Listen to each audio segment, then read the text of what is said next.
At this point in your education journey, most of you have already been introduced to common behavior management models.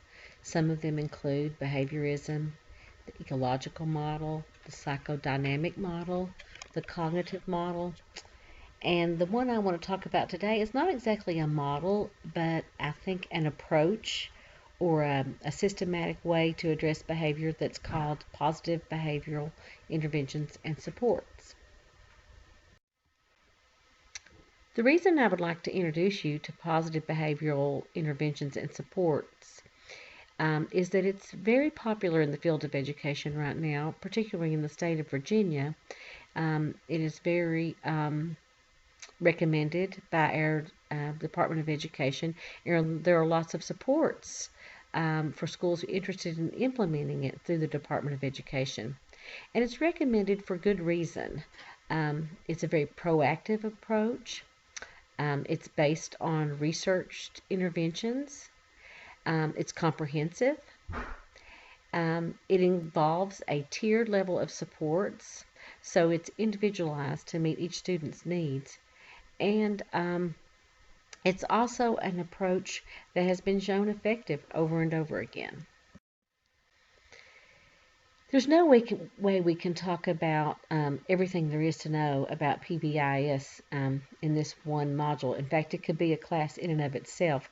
But I do want to introduce you to the basic concepts and give you an idea of what it's about so that you can look into it more on your own if you're not already familiar with it. But as we mentioned before, it is based on three levels of interventions or supports. The first one being what would be just good management that should be a part of your management of all students.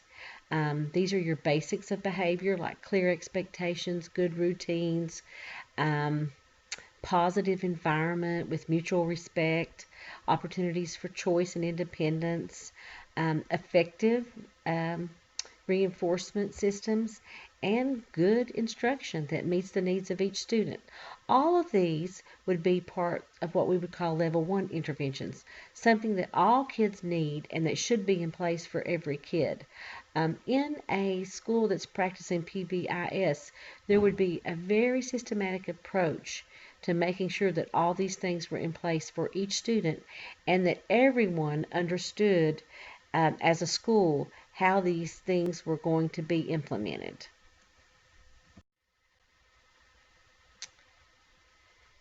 I just wanted to mention a few very basic, what I would consider rules of behavior to remember that are good to think about when you're looking at your level 1 supports.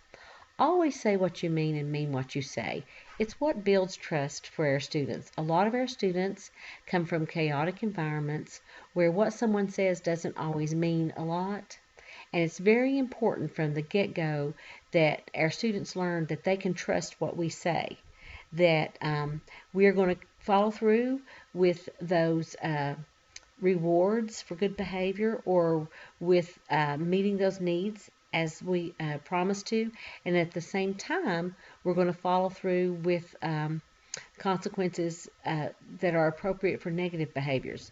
Basically, they just need to know that they can trust us, that we are going to stick by what we say, that what we say is going to be fair, and it's going to be something that we will follow through with. Always respond in a respectful and confident tone. There's never really anything to be gained through sarcasm or humiliation or even just responding emotionally. As the adult in a school setting, we should be the person that models good control of our behavior and our emotions. I always emphasize this doesn't mean that we should be timid or come across as pleading or bargaining. We should be confident but respectful. It's very possible to do, and those people who can pull it off see very good results.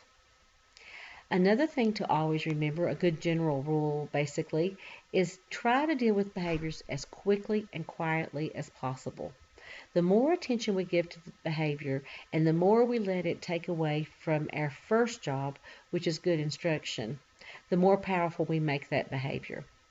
When you're dealing with behaviors, Try to do so as privately as possible. Get done what you need to get done and move on. You want to send the message to students that what's important to you is that instruction is taking place and that you're meeting their needs. So you don't want to give too much attention to problem behaviors. You want to deal with it as quickly as possible, and like I said, as quietly as possible. There's really nothing to be gained by dealing with behavior publicly. It is much more effective, and you're much more likely to get positive results if you deal with behaviors privately. As we already mentioned before, avoid sarcasm and humiliation. It's not a good model, and it's rarely ever has good results. And lastly, as a good general rule, try to have at least 5 positive interactions with the student for every correction. Now, this may seem impossible to do, but it doesn't have to be major events or major planned actions. It can be something as simple as smiling at that student, giving them a thumbs up when they're doing a good job, a pat on the shoulder, just a subtle comment on how they're really taking their time with an assignment, or just a comment about one particular part of their assignment, even just a comment on their papers. Lots of times I have looked at students' work and I've been amazed at how some students who are really struggling students may have 25 negative comments on, let's just say, a composition that they just completed, and no positive comments. You can imagine how defeated that student would feel. So always try to look for those positives and point them out and encourage students in those ways. If good level 1 supports and interventions are in place, there should not be a lot of behavior issues in the classroom. A good general rule is if more than 15% of your students are not responding to your Tier 1 strategies, basically that they require something more, then you need to look at your Tier 1 strategies, because they really should meet the needs of the majority of your classroom. If that's not happening, then you need to meet with your team that you're working with, either your collaborative team, your school, or your district, and talk about how you can improve those Tier 1s and strengthen those so that you're getting better results. Level 2 interventions are a little more specific than the Level 1 interventions. Basically, they're targeted more towards specific behaviors that a student may be exhibiting or a group of students. For example, they may be a check-in, check-out system that would address a specific student's needs, or social skills targeted at specific areas like maybe how to interact with peers in a positive way, how to respond to teachers in a respectful manner, things that would be a little more specific. It's very, very important, though, when you're choosing those interventions to make sure that they are evidence-based, that you are monitoring them for their effectiveness, keeping some data to see that they're getting the job done, and that everyone working with that student is aware of those strategies. Now, if a student is not responding to Level 2 interventions, or for those groups of students that just really have severe behavioral needs from the get-go, we go to our Level 3 interventions. Now, these are very intensive interventions. They're time-consuming, they're resource-heavy, but they are effective. If you've worked with students at all, you know those students with severe behaviors are already going to take a lot of your resources and time. So if that's going to happen, let's use those resources and time to implement strategies that we know have been proven to be effective. So at this level, we're looking at processes such as a functional behavioral assessment, where we're actually trying to determine what is the reinforcement that's maintaining this behavior, or what is the function, what's the need the student is getting met through this behavior. And then once we determine those possible functions, then we actually develop a very personalized plan based on that. Hopefully your plan will look at how to reduce the reinforcement for the negative behavior, and at the same time teach a replacement behavior that will allow that student to get those same needs met in a more appropriate and positive way. And at this level, it's more important than ever to have that data collection and to evaluate the effectiveness of our strategies.